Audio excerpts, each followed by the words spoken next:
Құрметті оқушылар, мен сіздермен тағы да бөліктеп интегралдауға 1-2 мысал шығармақпыз. Енді бұл жерде біз қазір нақты 1-2 мысалымыз. Міне, бөліктеп интегралдау, соның ішінде міне, біз жаңа бөліктеп интегралдауды бірден қайталап кетейікші. Мына түрдегі интеграл берілсе, біз оны бөліктеп интегралдау дейміз. Мынау бөліктеп интегралдаудың формуласы. Осыған келетін қазір есеп шығарамыз. Енді міне өздеріңіз көріп тұрғандай, интегралдың астында x көбейтілген синус 2x dx деген функция берілген екен. Енді осыны біз есептеп шығуымыз керек. Яғни бұл жерде біздіге бөліктеп интегралдау амалы өте қажет. Себебі бізде екі түрлі функция тұр. Сол себепті біз бағанағы ережеміз бойынша кімді u, кімді v деп белгілейміз. Соны есімізге түсірейік. Яғни біздің ережеміз бойынша біз арифметика бірінші тұрған, бізде лиате бойынша. Сондықтан мына бір x деген функциямызды, мына бір x-ті біз u деп белгілейік. Мен басқарып немін белгілейші. X-ті міне. X-ті u деймін. Демек мен x-ті міне қара месіз қойдым. Сол кезде бұның туындысы не болады? Сол кезде dx-іміз, мына x-дің туындысы 1 болса, мынау du болады. Мынарада енді 1 деп жазсайын, 1 көбейтілген. Енді демек бізде қалғанымыздың барлығын біз айтқанбыз. Қалғанымыздың түгелі бізде dv-ны береді деп. Мынау u, мынау v. u dv түрінде тұр. Міне, мынаны қараңызшы, міне. u dv түрінде тұр. Яғни мынаны біз u дедік, мынаны v дедік. Енді демек бізде dv-мыз мына burada u деп қойын. Енді мынарда dv-мыз сол кезде қалған түгелі dv дедік қой. Синус 2x көрінбей қалатын сияқты. dx-іміз міне бізде dv. Енді біз v-ны табуымыз керек. Яғни бұның алғашқысы. Енді біз бір сұраймыз. Синус қай функцияның туындысы? Демек ол косинустың туындысы. Косинус туындысы. Тек қана косинустың туындысы минус болатын. Бізде минус жетпей тұр, сондықтан бұның алдына минусты қойайық.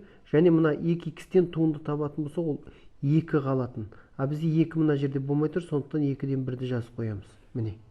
Минус 2-ден 1 минус қысқасы v тең минус 2-ден 1 косинус 2x. Енді осы есепті ары қарай шығарамыз. Міне. Тең. Ары қарай шығарған кезде енді ережеміз бойынша, бағанағы формуламыз бойынша u dv-мыз тең болған uv азайтылған v du. Енді осы ереже бойынша бірінші u мен v-ны жазып қоямыз, u мен v-ны көбейтіп. Яғни v-ның минус 2-ден 1-ін бірінші жазып жіберейікші. Минус 2-ден 1 косинус. Минус 2-ден 1-ін алдына шығарып жібердік. Мына жеріміз 2 көбейтілген косинус 2x. Азайту, міне мына минусты қойып отырмын. Азайту. Енді ары қарай жұмыс істейміз. Ары қарай бізде интеграл v du деп жазуымыз керек.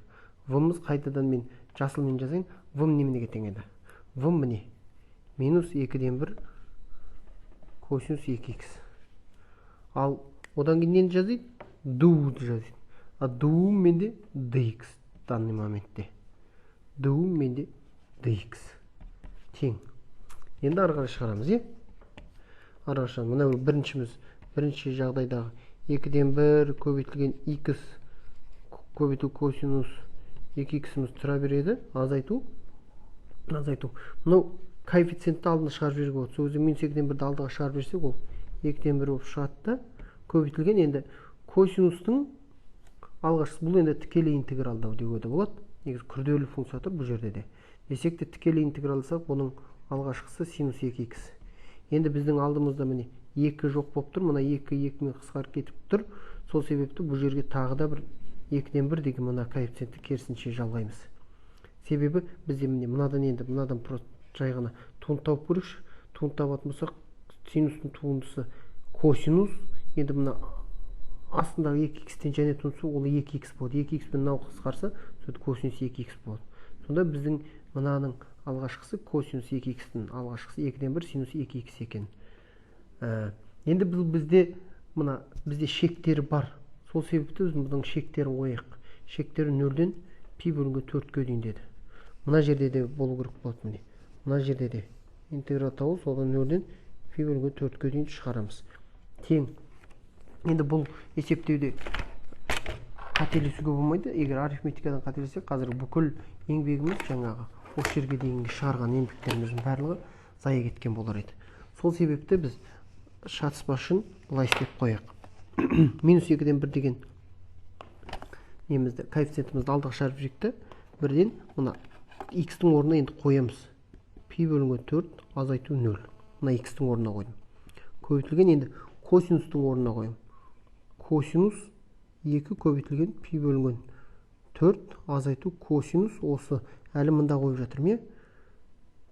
2 көбейтілген 0 x-тің орнына қойдым. Қосу, енді мен мына жерге келдім, енді мына жерге келдім.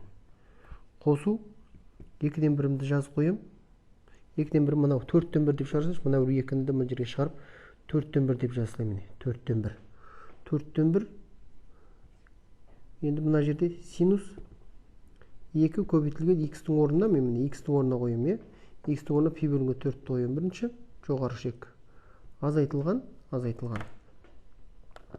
Тағы да синус 2 көбейтілген 0. Төмен шекті қойып тұр. Енді тең. Осыны ары қарай есептейтін болсақ. Мұқият есептейік. Бұнарда 0 есептелмейді. Сол кезде мына есептейтін болсақ, минус пи бөлінген 8 болады. Мынаны жақшан ашатын болса, көбейтілген. Мына жерде косинус, мына 2 мен 2 қысқаратын болса, косинус пи бөлінген 2 болады. Косинус пи бөлінген 2-ден 0. Азайту косинус 2 көбейту 0, косинус 0-ді 1-ге тең. Косинус мынарда 0 шығып тұр. 1-ге тең. Қосу 4-тен 1-іміз жазып қояйық. Мына 4-тен 1-іміз көбейтілген. Мына жерде қысқартсақ, мынаны. Синус пи бөлінген 2 болады. Синус пи бөлінген 2-ден 90 градуста 1-ге тең. Азайту 2-ні 0-ге өтсек, синус 0 болады.